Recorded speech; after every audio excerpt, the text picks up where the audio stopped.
प्रिय साथियों, नमस्कार।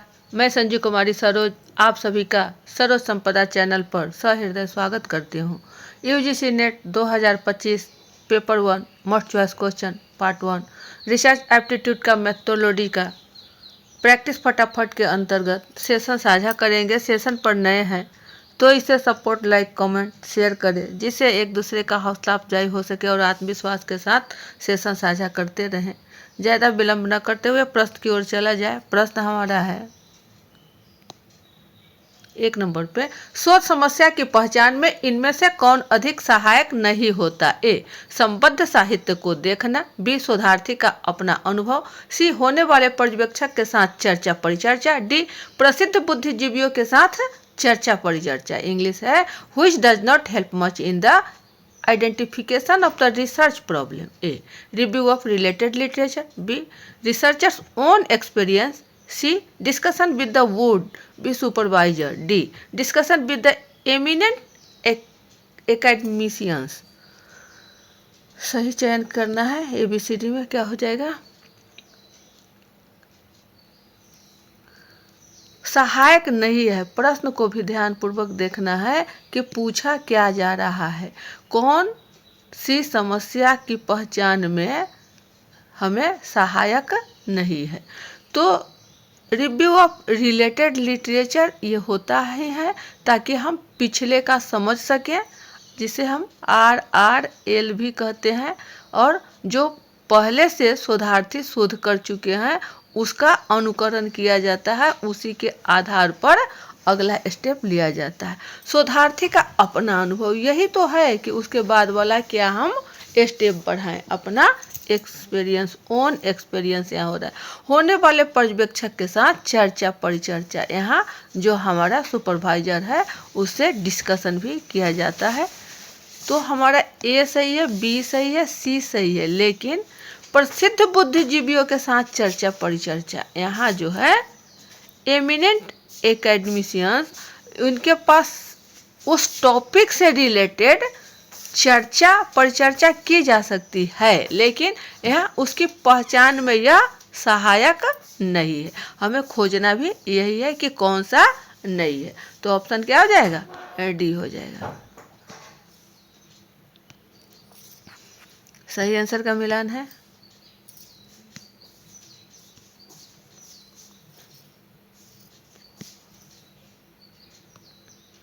दो पर है, निम्नलिखित में से संबंधित साहित्य पूर्णावलोकन का मुख्य गुण क्या है? ए, अध्ययन को एक ऐतिहासिक और सहचर परिप्रेक्ष्य में रखना। बी, शोध के उपकरण व चरों की पहचान करना। सी, शोध के अनावश्यक दोहराने को प्रोत्साहन देना। डी, शोध डिजाइन का विचार देना। इंग्लिश है, which of the following is the major advantage of conducted a related literature review? A, place a study in a historical and association perspective. B, identify variables and tools of research. C, encourage unnecessary duplication of research. D, provides an idea of the research design. प्रश्न को पढ़ें कि मुख्य गुण पूछा जा रहा है संबंधित साहित्य से रिव्यू ऑफ रिलेटेड लिटरेचर का क्या होना चाहिए। इसका मुख्य गुण तो सारे हैं, लेकिन सबसे वाइटल गुण है उससे संदर्भित है। तो शोध के अनावश्यक दोहराने को प्रोत्साहन देना। अनावश्यक, अननेसेसरी जो हमारा है, इसको यही जो अनावश्यक दोहराने की बात है, यह इसे प्रोत्साहन देना हमारा पूर्णावलोकन का मुख्य गुण है। ऑप्शन क्या हो जाएगा? सी।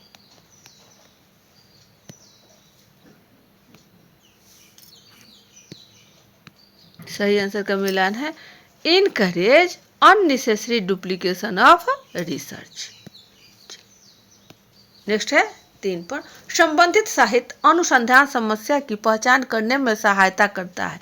क्योंकि यह पहचान करने में सहायता करता है। ए, विभिन्न अनुसंधान में खोज की संगति की। बी, विभिन्न अनुसंधान में खोज की असंगति की। सी, अंतराल की। डी, उपरोक्त सभी की। इंग्लिश है, the related literature help in identification of research problem because it help in identifying A, consistency among the findings of various researchers.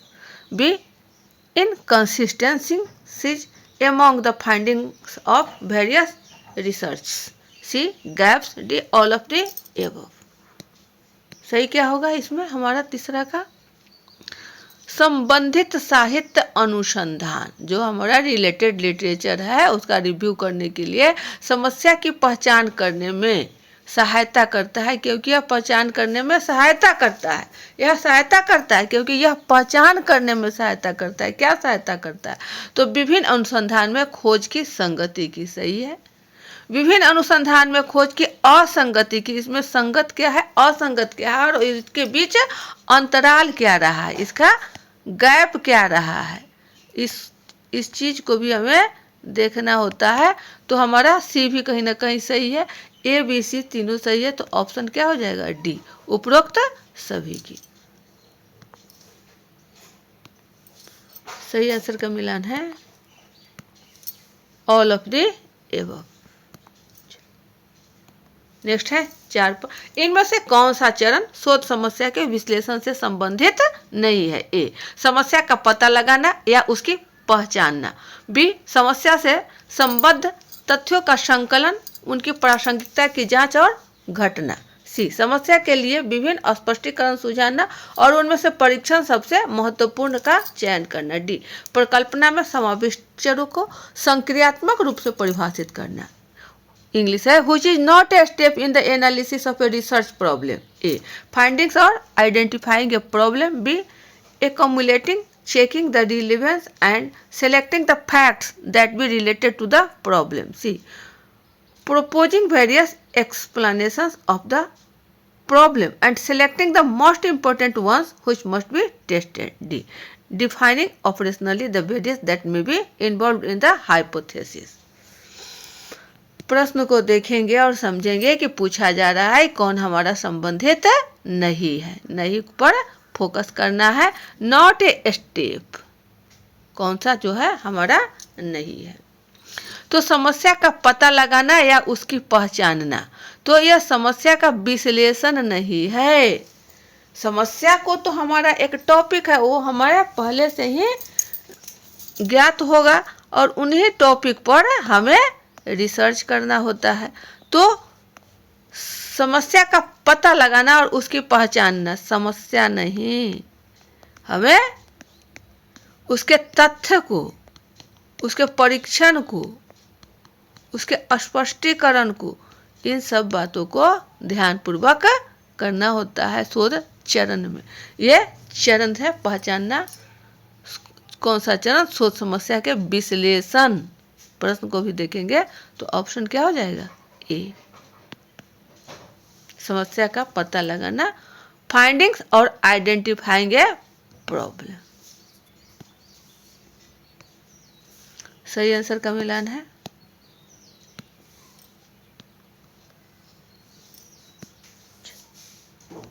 Next है 5 पर, निम्नलिखित में से कौन सी बात एक अच्छे शोध समस्या के कथन की कसौटी नहीं है? ए. चरों में संबद्ध के अभिव्यक्ति, चरों में संबंध के अभिव्यक्ति। बी. आसपास तथा असंदिग्धता। सी. आनुभाविक परीक्षण की संभावना। डी. सांख्यिकीय विश्लेषण के उपयोग की संभावना। इंग्लिश है which of the following is not a criterion for the statement of a good research problem. A. Expression of relationship between among variables. B. Clarify and unambiguous. C. Possibility of empirical testing. D. Possibility of use of statistical analysis. इसमें सही विकल्प का चयन करना है। अच्छे शोध समस्या की कसौटी नहीं है, नहीं को ध्यान देखना है। तो शोध समस्या में आनुभाविक जो ये हमारा है इंपेरिकल टेस्टिंग, इसकी संभावना नहीं होनी चाहिए। ऑप्शन क्या हो जाएगा? सी, आनुभाविक परीक्षण की संभावना। ये रहा सही आंसर का मिलान।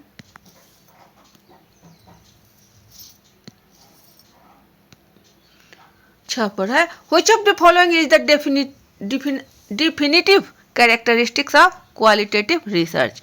निम्नलिखित में से गुणात्मक शोध का निश्चयात्मक गुण कौन सा है? ए, शोधकर्ता का आत्मलक्षी विमर्शन, रिसर्चर सब्जेक्टिव रिफ्लेक्टिविटी। बी, साक्षात्कार का उपयोग एक मुख्य तकनीक के रूप में, use of the interview as the major technique. C, सामान्यकरण में अस्पष्टता, एम्बिगुइटी इन जनरलाइजेशन। डी, सुविधाजनक प्रतिदर्श, कन्वीनियंट सैम्पलिंग। इसमें क्या होगा? निश्चयात्मक गुण कौन सा है? तो हमारा जो सब्जेक्टिव रिफ्लेक्टिविटी है ये हमारा क्या हो जाएगा? निश्चयात्मक गुण। ऑप्शन ए की ओर होगा। आत्मलक्षी विमर्शन, रिफ्लेक्टिविटी, शोधकर्ता का आत्मलक्षी विमर्शन। ऑप्शन ए सही आंसर का मिलान है।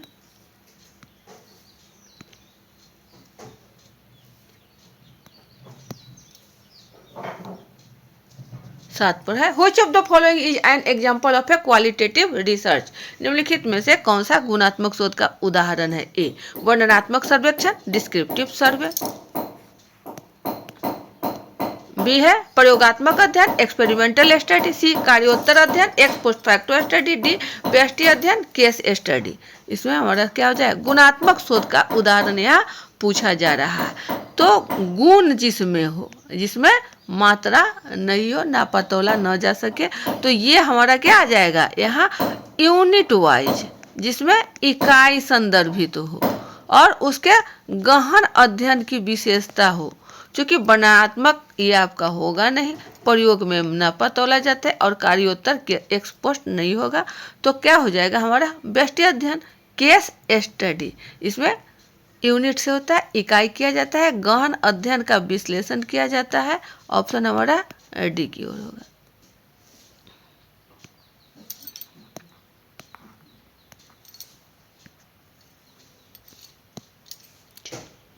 नेक्स्ट है 8 की ओर, research in education does not mean A, an inquiry design to promote the development of a science of behaviour. B, systematic study design to discover facts and relationship that will make the educational process more effective.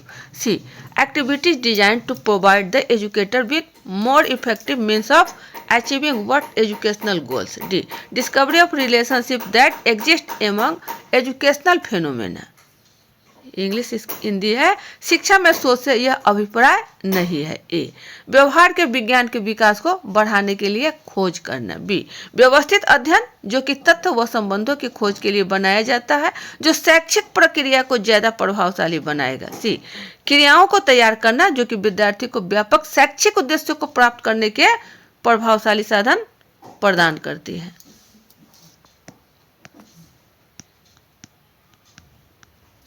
D है शैक्षिक क्रियाओं में निहित संबंधों की खोज करना। क्या होगा? नॉट मीन नहीं, अभिप्राय क्या है शिक्षा में शोध में? तो शैक्षिक क्रियाओं में निहित संबंधों की खोज करना। यह जो है यह हमारा उपयुक्त होगा, बाद बाकी ये सब सही है। ऑप्शन डी की ओर है। Discovery of relationship that exist among educational phenomena.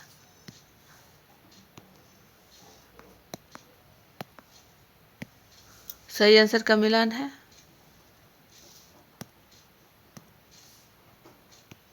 चले 9 की ओर, when a group of individuals is studied over a long age span of time, it is known as A, coordinational approach. B, field survey research approach. C, longitudinal approach. D, cross sectional approach. English Hindi है, जब व्यक्तियों के वर्ग को दीर्घ अवधि तक अध्ययन किया जाता है इसको कहते हैं। ए, संपत उपागम। बी, क्षेत्र सर्वेक्षण उपागम। सी, अनुदैर्ध्य उपागम। डी है प्रतिनिधात्मक उपागम।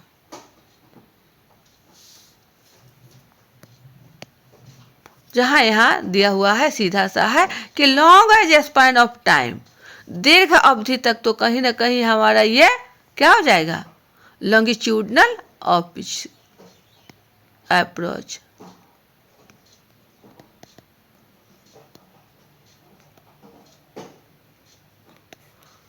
अनुदैर्ध्य उपागम, ऑप्शन सी की ओर है।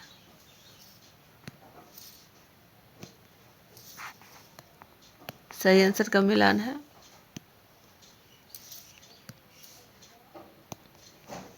चलिए 10 की ओर है। Which of the following is not the goal of scientific method of acquiring knowledge? A. Exploration of truth. B. Fact finding. C. Control of variables. D. Prediction of events. Hindi है, निम्नलिखित में से कौन सा वैज्ञानिक विधि द्वारा ज्ञान प्राप्त करने का उद्देश्य नहीं है? ए. सत्य की खोज। बी. यथार्थ की खोज। सी. चरों का नियंत्रण। डी. घटनाओं की भविष्यवाणी।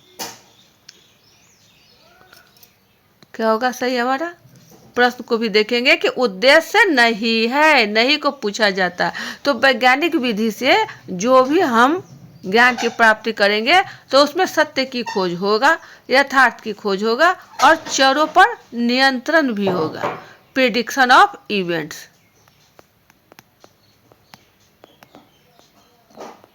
ऑप्शन क्या हो जाएगा? डी की ओर, घटनाओं की भविष्यवाणी। चूंकि ये तीनों आपको ABC वैज्ञानिक विधि में खोजना ही है, ये सर्च किया जाता है। सही आंसर का मिलान देख लिया जाए, ये रहा।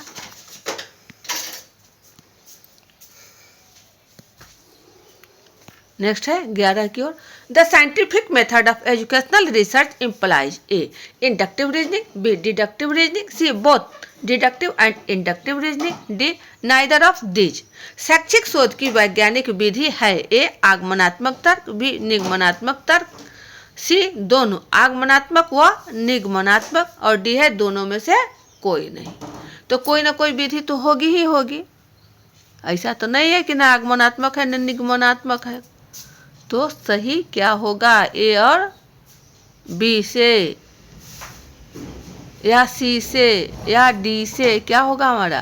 प्रश्न है कि शोध की वैज्ञानिक विधि, साइंटिफिक मेथड हमसे पूछा जा रहा है, रिसर्च का साइंटिफिक मेथड। तो यह जो है आपको, चूंकि गुणात्मक और मात्रात्मक दोनों, क्वांटिटेटिव और क्वालिटेटिव दोनों प्रकार का हमें रिसर्च संपादित करना होता है। तो यहाँ इंडक्टिव और डिडक्टिव दोनों प्रकार का हमें विधि अपनानी होगी। ऑप्शन सी की ओर है।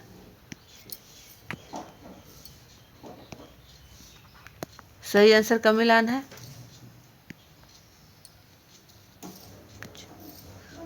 नेक्स्ट है 12 पर। To study the reasons of teacher education development, which of the approach should be used? A. Longitudinal approach, B. Horizontal approach, C. Cross sectional approach, D. None of the above. Hindi है, अध्यापक शिक्षा के आविर्भाव के क्रम का अध्ययन करने के लिए किस उपागम का प्रयोग किया जाएगा? ए. अनुदैर्ध्य उपागम, बी. क्षैतिज उपागम, सी. कटाव उपागम, डी. कोई नहीं। किस प्रकार का उपागम के बारे में पूछा जा रहा है? तो अध्यापक शिक्षा जो है यहाँ टीचर एजुकेशन, उसको क्या कह रहा है? डेवलप करने के लिए।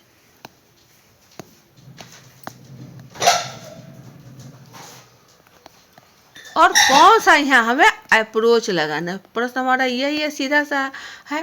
तो जब टीचर एजुकेशन है तो उसको, उस टीचर भी कुछ कंटेंट के साथ अपने क्लासरूम में जब टीच करा रहे होते हैं तो यह एक ड्यूरेशन लेता है। तो यह क्या हो जाएगा? एक लॉन्ग टर्म। और लॉन्ग टर्म में कहाँ जाएगा हमारा? Longitudinal approach.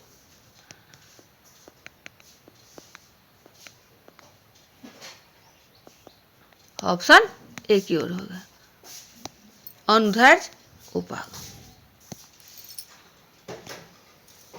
सही आंसर का मिलान है। लॉन्गिट्यूडनल अप्रोच, अनुदैर्ध्य उपागम। ये था आपका टीचर एजुकेशन डेवलपमेंट का, टीई डेवलपमेंट।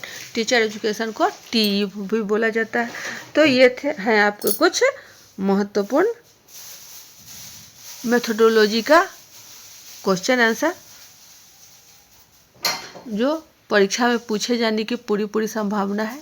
वीडियो ज़्यादा लंबा न बने, सेशन यहीं बाइंड अप किया जाता है। अगले सेशन में पुनः हम सब अच्छे अच्छे प्रश्नों को लेकर उपस्थित होंगे। तब तक के लिए जय हिंद, वंदे मातरम।